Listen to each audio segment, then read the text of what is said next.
and welcome to another episode of Talk'n TRM, the podcast dedicated to travel risk management. My name is Bex Deadman, also known as Travel Risk Bex. Today, and here I go again with another friend, but this is how it is on the show. You can come on the show if you're not my friend. Just know that you'll need to be my friend afterwards. That's how it rolls. So today's guest is someone that I've known for quite a few years now, a trusted ally and someone I can have a conversation, really deep conversations with this sort of travel risk management stuff, which is why I really enjoy talking to him, why I've worked with him, and why I want to get him on this podcast and have wanted to for quite some time. I'm going to be honest, for some of you travel risk enthusiasts, or geeks as you call yourselves on emails to me, but whatever. This is going to be a slight slant when we start having this conversation, because this person doesn't work in security, doesn't work in travel risk management, but he does come from the travel side and he has a really, really good understanding. And the conversation we want to get into is just how essential it is to bring all of these moving parts together and how what he does can deliver the end product. So, my confidant, person I'm so glad is back in my life again. Who are you and what do you do? Well, thanks, Bex, and thanks for that nice intro and for inviting me along to one of these sessions. Much appreciated. So, Barry Fleming, I've been involved in the corporate travel space for 30 plus years, so I won't go to the exact number of years. And during that period, I've worked across the piece in terms of travel management companies in particular, from small independents to global players. So the likes of BCD and Castle Magnet, for instance, are the bigger players.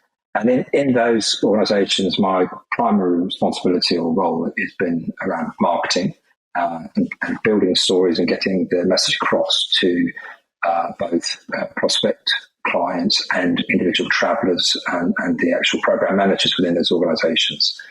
And it's ranged from those kind of customer communications through to sales support, developing products, and the like. So it's been quite a ride over the years. The industry has gone through several different cycles of up and down. Some of it's been driven by events like 2001 Twin Towers. And various wars and stuff. So the industry's always kind of bounced back from some of these challenges, and within that context, some of the things that organisations or travel companies and organisations have to respond to is how to change their behaviours when additional things impact the ability of organisations to travel the world, if you like, on business. And I've been involved in all of that kind of communication activity, trying to help people navigate that space as it's changed. And here I am now, talking to you.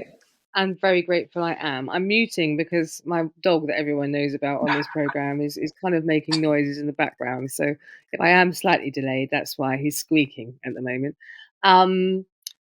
And this is exactly the next evolution, I think. We've had some really long conversations because I think the travel industry itself is always, and it's there again now with the whole sustainability piece, arguably. But naturally, the travel industry is promoting travel. That's how the travel industry gets paid. Let's just get it down to black and white. Whether you're in business travel, whether you're in leisure travel, it doesn't matter. You need people to travel in order to, that's the way the commercial model currently works. I do think there's options around that. Talk to me about that at another time. But as it works today, so whenever there is a major incident, such as, no travel when certain things have happened, be that the ash cloud, be that, which we always sort of hark back to in travel land, but also the Twin Towers. Now you're making me forget as well. There's also obviously 7/7 in London, and there's been huge other incidences. And now, yes, currently we're sort of dealing with two war situations as well, one in Europe and one in the Middle East. So the travel industry sort of has to reinvent itself constantly to encourage people to keep traveling. Despite the fact now one of the biggest challenges, like we say, is probably the reduction and the sustainability piece. But coming out of the pandemic, which was arguably one of the largest shutdowns ever, of the travel industry, Mm. we seem to be at this weird crossroads where the industry obviously wants to recover. There's certain people that want to do exactly as what they used to do, and that's in organizations, the travelers themselves or the people that want you to do that. Then you have this other level of, well, we've changed our minds. We don't know that we should be doing that now. Um, or people concerned about their safety. So that all this stuff that was probably already there before has now come to the forefront. And it's really challenging. Hence why you're now like, yes, I want a Mm. piece of this and I want to know about this because this is kind of bringing it all together. Um, do we just bounce back to where we were? And how do we take into consideration actually all of these other needs and requirements now that perhaps people weren't focused on before? And for me, the communications piece is where it falls down every single time, pretty much for Mm. every organization. So I think it's really essential to have this conversation. Um, so, with that in mind, what we've had some really long conversations over the years when we were working with the TMC, where we wanted to position about value proposition, but about actually kind of being open and honest about what the industry is and how it supports you, and really thinking about it from the top down, of course, but Mhm. also really from the bottom up. And what I mean by bottom up is you're not the bottom travelers, but the people having that experience, the people on the coal face, so to speak. Yeah. So that's challenging in its own right for lots of organisations. So, and I would imagine from your perspective, quite frustrating because you've done lots of bids, you've had to kind of create these amazing programs that then people don't do. So, what is your why in this space, Barry? What keeps you going and moving forward and loving this? Mm. Well, the thing for me about helping organisations try and get the message across, and the message will vary, as you say, from time to time.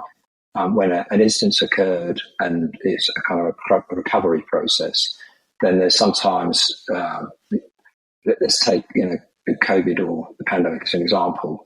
Um, there was a communication piece around reassuring people that it was safe to travel once again.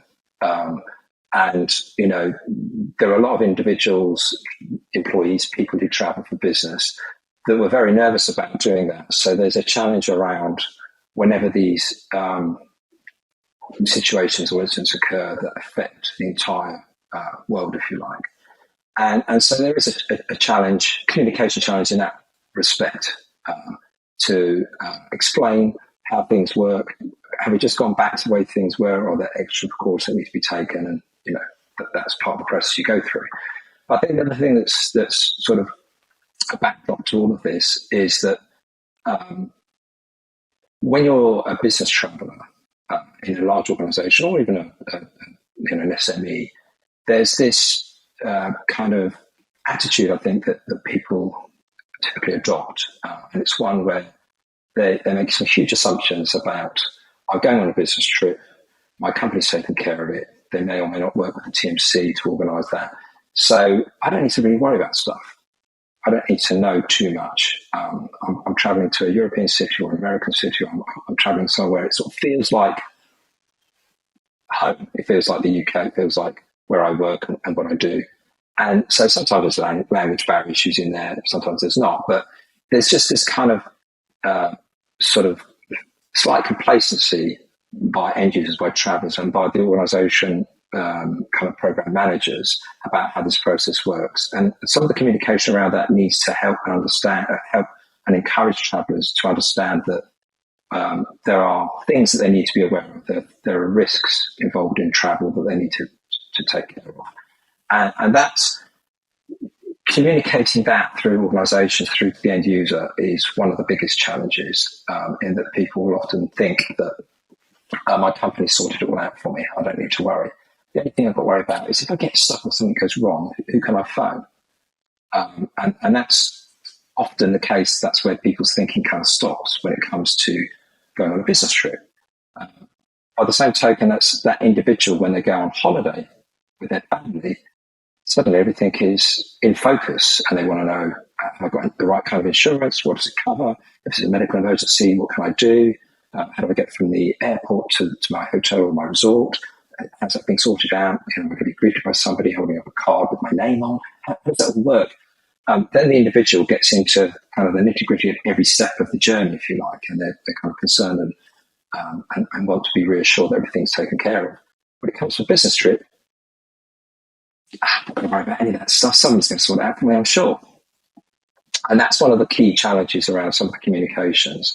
And as these different elements within the organisation impact on those business trips, what we're seeing now is the opportunity to join up some of this thinking and some of these processes. So those things that people think to get taken care of. Well, somebody somewhere in the insurance team or the risk team have got insurance cover for me. I'm an employee. I'll be given a phone number. I can just ring it if I need to. But is the person in insurance talking to the person responsible for travel? Is finance involved? Is HR involved? Are there needs and issues that insurance cover might not cover because they don't know enough about that individual? There's all these kind of moving parts that we need to bring together. And in that overarching process, that needs to be explained and understood in an easy way for the end user, and not at the point of travel. It's not like a ticket, what do I need to know? They need to be aware of these things beforehand. And, some of this is going to take us into some uncomfortable spaces where people need to give over information they haven't given over before about themselves, so that the organisation can understand their needs at an individual level and understand how to build that back into some of these processes. So all of that involves a lot of communication, a lot of understanding, and it's really important that an individual business traveller is reassured, and they need to buy into this whole process. They need to understand it, and they need to see how it works, and it needs to make them, enable them to do their job. Because their job isn't to travel, it's to get to another country and meet a client or service a customer or fix a machine or whatever. So that's kind of like the focus from a communication point of view. Get the end users to buy into this process, but this process itself needs to evolve to be much more kind of sophisticated in the way it helps and supports people. That's why I'm involved. I know, right? And this is why we love it. So, and I think it's just so important. So often when we've got lots of issues to deal with, we can think as part of the buying process when we're buying a solution. That solution is just this piece of tech is going to sort of just be put in, and all of our problems are going to kind of disappear. I think we know maybe 15, 20 years down the line now that isn't always the case. That we've got lots of legacy tech in place, which people don't thoroughly understand. And therefore, actually, when bits of tech do go in, it's never quite as straightforward as that. But one part of that is actually implementing the technology. But there's this huge assumption, and I see it all the time when I'm talking to the travel manager or the procurement manager. Well, we've got this and this and this in. Okay. Is anyone using it? I don't know. We just sent out an email and there were the logins and that was it, kind of thing. And that was kind of it. And I think the bit that causes an issue, especially when we're talking about some of these systems in TRM, which perhaps haven't always been we haven't always used the right language when we're selling them, right? So traveler tracking, for example, let's get to it. Travelers don't want to be tracked, do they? Of course they don't. Why would they? And if you go in with that, this is our traveler tracking tool, everyone download it, off you go. You're not going to get any buy-in, are you? Right? And because we've got to still remember is that when people are on a business trip, they have downtime, or they're extending their trip. They have downtime, and I talk about this a lot. People can become different people when they're on business trips. They're not necessarily the people they are at home. There's a bit of freedom. There's other things. There's stuff that comes into play that perhaps they don't want their companies to know about. And we get all of that. That's fine. But by saying traveler tracking, we've really kind of messed up that comms before we've even started, because straight away people are thinking data. I've got this big brother thing. Actually, I don't trust my company because I'm part of the LGBTQI community. I've not told them that, whatever that is. I've got a mental health condition that I'm trying to cover up because actually I don't trust that I'm not going to be ousted because that's my experience. So despite companies and their best intentions of saying they don't do this, they kind of still do in lots of situations. So you can understand this trust issue. But we just kind of got it all. Oh, and then the other piece is the cost. We've always managed travel by cost, right? So Yeah, you're not giving the right message out there as well with the travel expense policy saying don't spend this, you're not really worth it. It's kind of what it comes across like, especially when they're not great policies, or your execs are allowed to do this, but everyone else can do this. You're just not giving that right messaging. So you can see where we're at and why we're there. yeah, absolutely. What do we do to change that? What is it now that is allowing us to do that? Because there's these big kind of bits coming in that we've talked about. How can we do it differently? Yeah, Like, what do we do? I think you're absolutely right. I think historically the whole travel management process has been driven from a financial perspective. It's all about cost management, and that's frustrated me personally for God knows how long. Because what happens is everybody's chasing, the cheapest ticket and cheapest price possible. Well, you get what you pay for. And there are other costs that come with those low price tickets. So, you have travellers getting up at 3 a.m. in the morning and, arriving in their place of work somewhere overseas 5 hours later, completely exhausted. And that's when they're supposed to be at their best. And that has a knock-on effect to the client, the customer, the client experience, poor productivity, poor performance, maybe they don't do a good job.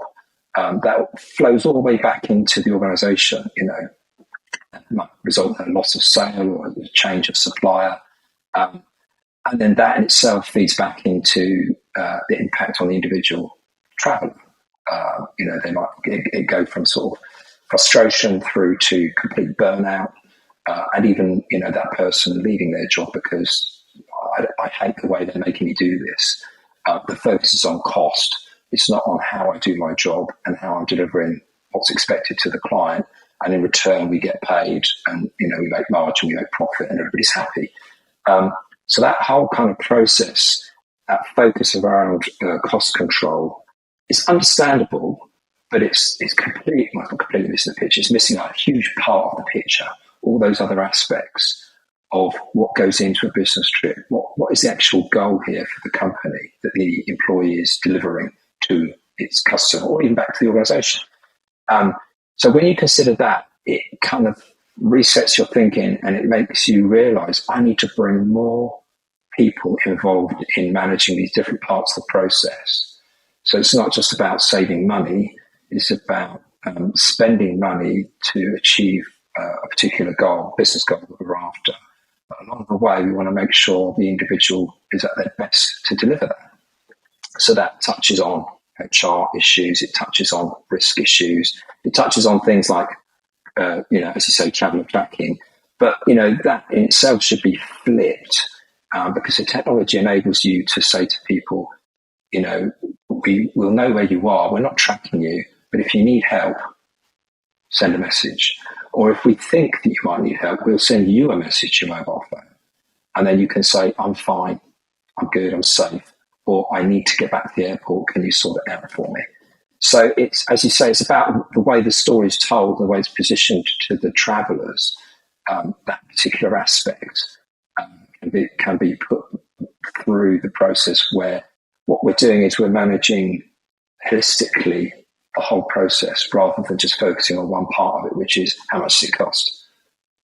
Let's focus on not just that thing, but also the bigger picture of what we're trying to achieve, how much is it costing, how safe is it, how does that make you feel when you're doing your job, how does it get you back home safely, if there are things that go wrong, can we help and support you? All of these things, seem complex, but they can be brought together, integrated in a way where you can create a program. And that's what, this whole process is about, this conversation and the TRA and the TOMS event. It's about creating a new type of structure or a new framework, bound around the language, but a new way of doing this that's actually focuses on the positives rather than, if you like, the negatives. It's not just about what are the risks, what are the dangers, and how do we keep this cheap. It's more about what can we really achieve if we think this through properly and manage it in a way where we're looking at the upside, the opportunities, if you like, the benefits to our organisation. Because that's what it's supposed to be about. You're not sending people away on business trips for the fun of it. you'll see them out there into the world because they're helping your organisation grow and hopefully deliver a better product, service, or experience to its customers wherever they are in the world. So that's for me is that's what we've got to get to. We've got to get to the point where organisations understand that you can build that, but it needs to be thought through in that way and not focused on one narrow aspect of the whole process. That was so beautiful. I was just smiling all the way through that. Now everyone's listening goes, now I know why he's here. Right, Okay. He's the glue. He's the one that's going to communicate. And this is it. If we're going to bring everyone together out of their silos and we're going to listen to all of their concerns and all of their issues and all of the bits that affect their roles, then we have to take that information and do something with it and then be able to provide the answers to that information across the organization, right? So then that's when these tools become clever. That's when they can really do stuff that's different. But that's you as an organization understanding that your travel program isn't a side product of stuff that you do as part of your roles. It enables you to do what you do. It's And an if you enabler, bring absolutely. it into a strategy level, and this is where I want to touch on with the execs, because we've talked about travelers, which is amazing, and how important they are in the communications piece. We've talked about this middle management, which is the stakeholders, and then we have this final challenge of trying to get this to the stakeholders to actually understand why this is important to them. And there's a whole different reason that they would be interested. And one of my bugbears, going back to yours with finance, is if you're managing a program by finance, by costs alone, it's not likely to ever really be of that much interest to the execs because the spend is never going to be as big as what you're making, what you're losing, what's going on over here. It's never going to hit the level it hit. The only reason the execs got interested in it during COVID was because of the bans and they were stopping, they didn't know what was going on, right? So suddenly everything became elevated and we needed to be able to explain that to them. So we should be galvanizing that weak spot, and some companies are, and explaining why this stuff is important, but we're not. We're talking about cost still so much. Yeah. So how do we get the execs buy-in? What do we do? Well, we have to explain to them that this activity or this process, how it feeds into those higher level organisational goals. And there's also an aspect of how those executives are responsible for the way the world sees their company. So in terms of reputation and in terms of not even legitimacy, but market positioning. If an organisation is seen as one that looks after its employees and enables them, and it uses its approach to its corporate culture and its values are designed to support their employees doing their job, keep them safe, protect them, enable them to do the best job they can, enable them to actually contribute to that, if you like, the top line that they're trying to achieve. We're trying to grow, we're trying to move into this market.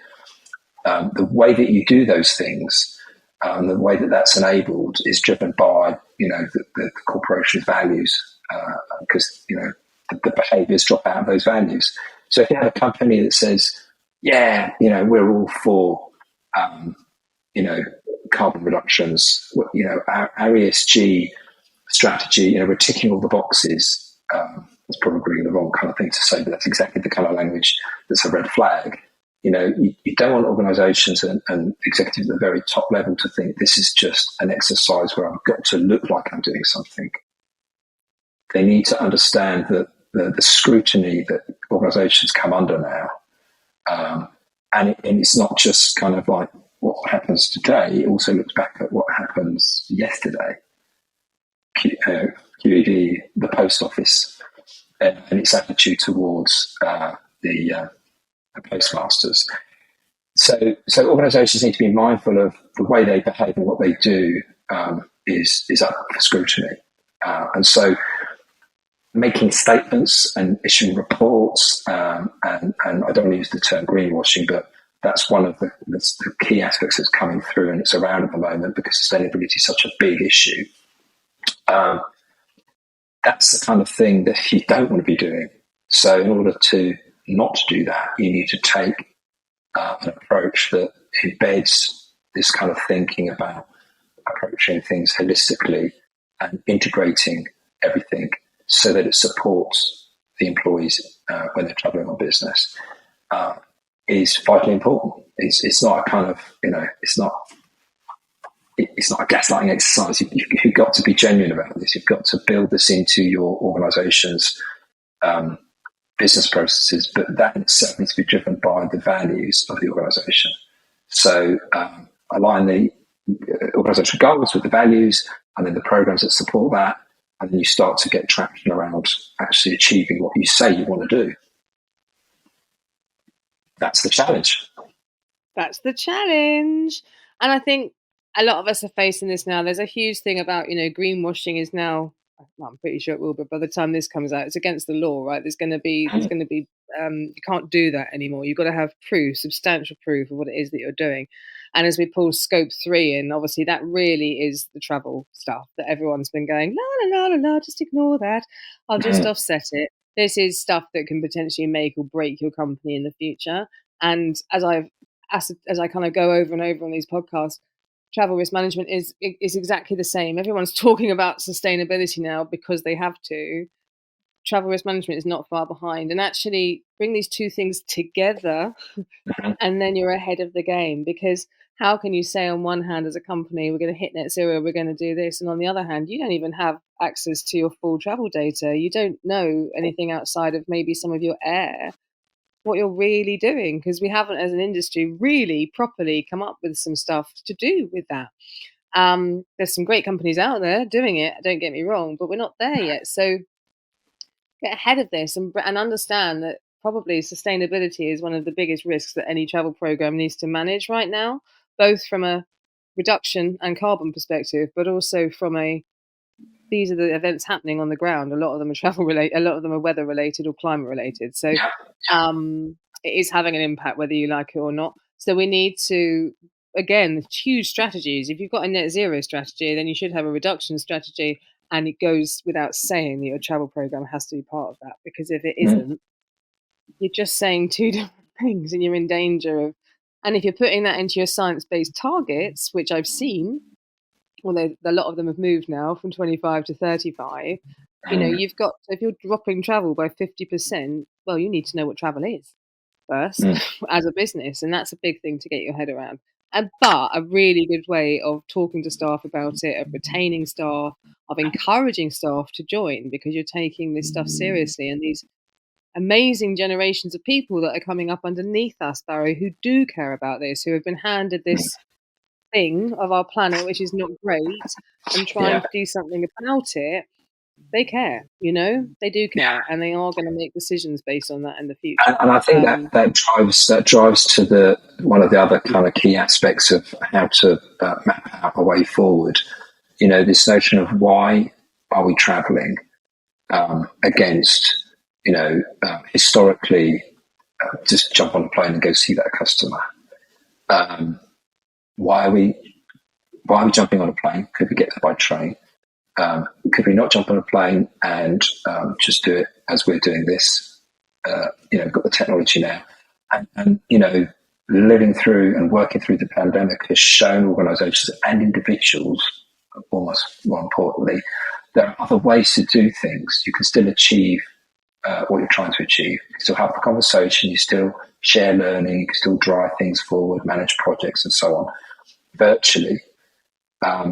The great example is maybe you still need to go see that customer, but you only need to see them once at the beginning and once at the end of the project, because that relationship building is still vital to trust. But in between, where historically you might have gone back, every month for 6 months and just had progress conversations with your customer, you can now do that virtually. And that has a direct impact on your carbon footprint and your sustainability goals. And it also, as you say, it has an impact on the individual. I'm not stressed out about going on a trip every month for the next 6 months. I'm doing one trip to begin with. I'll do one at the end, and in between, we'll just do webinars. It'll be effective. We'll get our jobs done. Everybody will be happy. I'll be chilled and relaxed. Actually quite looking forward to that final trip where we kind of shake hands and seal the deal on a job well done. So that's the kind of thinking that needs to be encouraged and developed and understood. But we need the kind of strategies and processes that support that and that enable that. And that doesn't just come from, again, the finance perspective. Would it be cheaper if we do that? It's the HR perspective. It's the risk perspective. It's the kind of corporate cultural values that say, how sustainability is important. And so in order to enable that, coming down through the organisation, these are the kind of things that we need to do moving forward. We've experienced it doing it ourselves. We don't want to do everything virtually, but equally we don't want to do everything in person. So it's now that kind of figuring out that blend and working out what that looks like, and in what's that as a cost to the business, what's that as a cost to people, and what's that look like as a cost to the planet. So when you take all of those into consideration, you start to develop or evolve a viewpoint that says, we can figure this out, but it needs to be approached in this way. It's not one thing or the other. I love it. Thank you, Barry. Can you believe we're already at half an hour? Well, this is what happens. It's just like, they're great conversations and there's always so much more to say. But I think what we've been able to do today is just kind of, I hope what we've been able to do today is really kind of eke out that across your whole organization, there's different levels of communication that need to happen. It's not easy. No one's saying it's easy. Although once you do it once, it kind of does get easier because you have ways and methods of doing it then, and you see what works and what doesn't. You have to use multi-channel. We're living in companies that people just don't always read emails. You've got to think about other ways of getting these messages out there. But let's end on that then. So what are your golden nuggets of anyone kind of just thinking, and wherever you want to take this, from a how to do it, from a whatever, over to you. Yeah. Okay. Well, I think I started to warm up there towards the end, and I think I think the challenge is that it's organisations wherever they are at the moment need to start this process. Clearly, there's pressure from the whole commitment towards sustainability driven from a kind of political spectrum, in a sense that the United Nations have produced these guidelines and people are working towards it, and that's driving business behaviour. So people need to start or continue starting. And taking the point you're making, it's important to build into the process open communication within organisations, because there are currently organisations that look after these different aspects in functional silos. So we need to break them down and use communication to do that. Engage the program managers and the stakeholders all the way up to the executive level on why we're doing this. What's the process? What's the story here? What we're trying to achieve? How's it going to work? And use communication as a tool to enable people and enable this process and build on it.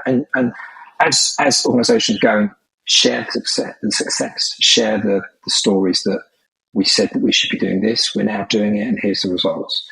Because I think that's what also helps. If it's just a directive from on high, people are like, okay, this will be this year's thing. It can't be just this year's thing. It's got to be a mindset change. And so communication is vital to that. You've got to engage people. You've got to engage all of the stakeholders. And my I don't know if it's a nugget, but my plea would be, think about that when you're thinking about these processes. Build that communication flow into how you're building the program, how you're running the program, and reflect back how effective it is being. Agreed. Amazing. I can't say it enough. It's the one thing that I come up again and again and again. It's the one thing as a consultant I help corporates with, because it's the one bit they can't get their head around. Some companies can't even communicate with all of their staff. Like, they just don't have a way of doing that. And for other companies, they'll be like, what? But honestly, that is the situation, not just in times of security, just generally, apart from sending an email what they hope that everyone's on. They have no idea, especially when it's consultants and contractors and other things that are kind of on the periphery. So there has to be a way of kind of doing it and doing it differently. And I can't. And let's not forget, unfortunately, the perception that people have of travel risk management and other related issues and sustainability, it's boring. It's not sexy. So I'm not just need to make it sexy, but if you build the story up as to why you're doing what you're doing, you're likely to get buy-in. If you just put it out as directive instructions, we want to become more risk averse, or we want to manage risk better, or we want to be more sustainable, you're not going to switch anybody on. You're not going to get engagement. Agreed. And this is why we talk about optimization, right, rather than risk now, because people just don't want to talk about the negatives, especially when they're positive. Look, thank you. About positive about going on a trip is what I was going to say. Barry, thank you so much for your time My today. Was it pleasure. all right? Did you enjoy it? Yeah, it's great. Yeah, I did. So thank you so much. You have been listening to Barry Fleming, communications expert when it comes to travel and building travel programs and putting actually this kind of optimization idea, this safety piece all together. It's been a pleasure to speak to you today. It's always been a pleasure to work with you as well. So you've been listening to Bex Deadman, aka Travel Risk Bex. This is Talking TRM, the podcast dedicated to travel risk management. Stay safe, and we'll see you in another couple of weeks with another episode. Take care.